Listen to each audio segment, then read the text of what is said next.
আসসালামু আলাইকুম দর্শক বন্ধুরা, আশা করি সবাই ভালো আছেন। তো আজকে আপনাদের নতুন একটা জিনিস দেখাবো আর কি, সেটা হচ্ছে জাভা 1 হাইব্রিড। মূলত উষ্ণ জায়গায় হয়, কিন্তু পানিতে হয় দুইটা ঘাস মোট।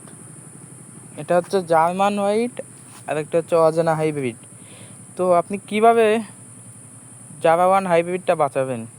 পানির ভিতরেও বাঁচানো সম্ভব, কিন্তু চাইলেই সম্ভব। কারণ আপনারা এই যেটা দেখতেছেন, আমার এখানে কিন্তু পানি হয়েছে। এটা কিন্তু আপনারা অনেক দিন ধরেই জানেন যে আমার এখানে পানি হয়েছে। হওয়ার পরে গাছ কিন্তু ডুবো ডুবো ভাব, ঘাসের গোড়াটা ডুবো ভাব। তো আমি তখনই মনে করেন, এখন তো মনে করেন আমার ঘাস তো খাওয়াইতেই হবে গরুকে। সেক্ষেত্রে কি আমি একবার ট্রাই করে দেখলাম যে বাঁচে কি না। ওইভাবে আর কি কেটে দেখলাম যে 4টা কি 5টা গিরা রেখে বা 3টা 4টা গিরা রেখে পানির উপরে 2টা 3টা গিরা রেখে তারপরে হচ্ছে মনে করেন কেটে দিলাম। কেটে দেওয়ার পরে যে আমি 4টা কি 5টা কাটলাম যে দেখি বাঁচে কিনা, তাও একটা ঝাড় ধরে না। মনে করেন একটা ঝাড়ের থেকে একটা করে কাটছি, মরলে ওই একটাই মরবে সেরকমভাবে। তো পরে দেখলাম আমার ওই যে ছোটো চাচা আছে, তার ঘাসের জমিতে অবশ্যই দেখাইছি আপনাদের। তো ওইখান থেকে আর কি তার কাছে ধারণা নিলাম যে এইভাবে কাটলে তো মরবে না। সে বললো না, মরবে না, কিন্তু এটা একটু সমস্যা হবে, তবে পানিতে বেঁচে যাবে। তো পরে আবার যখন পানি শুকিয়ে যাবে, তখন আবার একদম গোড়ার থেকে কেটে দিলে আবার সব ঠিকঠাক হয়ে যাবে। তো আমি ওইভাবেই আর কি কাটা শুরু করলাম। এইভাবে কেটে কেটে দেখেন প্রত্যেকটা গাছের গোড়া থেকে, মানে ঝাড়ের থেকে ফুল বেরিয়ে গেছে। তো এই পাশের যে এই কোনাটাই, এইখানে আর কি মানে একটা উচ্ছৃঙ্খল অবস্থা।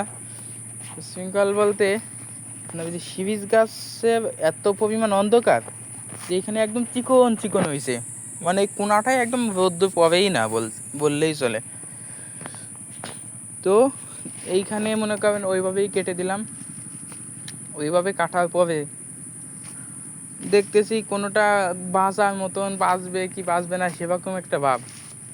কারণ এইখানে মনে করেন রোদ পড়ে না, আর শিরিষ গাছের একটু কিছু ডালপালা ভেঙে পড়ে মাঝে মধ্যে, সেইগুলা পড়ে আর কি। এগুলো শুয়ে গেছে, শুয়ে যে দেখা গেল 1 হাত 2 হাতও পানির নিচে চলে গেছে, একদম শুয়ে গেছে। তো সেইভাবে কাটা শুরু করলাম, সব কেটে দিলাম। কেটে দেওয়ার পরে দেখলাম না, মারা যায়নি একটাও। হয়তো 2-1টা মারা যেতে পারে, যেগুলো পানিতে থেকে থেকে ওই যে অঙ্কুরগুলো বা চোখ বলে অনেকে, আবার অঙ্কুরও বলে, ওইগুলো আর কি মানে গাছের যে ওই ঘাসের ওইখান থেকে যে চোখটা বেরোবে, যেখান থেকে ফোর্স আসবে, ওইটা আর কি দেখা গেল পানির তলে যদি ডুবে থাকে তাহলে তো মনে করেন ওটা মারা যাবে। তো ওইগুলো যেইগুলো ভালো আছে দেখলাম, সেইগুলো আর কি মনে করেন কেটে কেটে দিলাম। ভালো আছে সেইগুলো আর কি একটু উঁচু করে দিলাম যে বাঁচবে। প্রত্যেকটা এরকম করেই দিয়েছি। তো আল্লাহ রহমতে আজকে দেখলাম বেঁচে গেছে, সমস্যা হয় নাই, প্রত্যেকটা বেঁচে আছে। এবং 1টা 2টা থেকে যেহেতু 3টা 4টা রাখছি, কোনোটায় 2টাও রাখছি, সেইখান থেকে মনে করেন 1টা 2টা করে ফোর্স আসছে।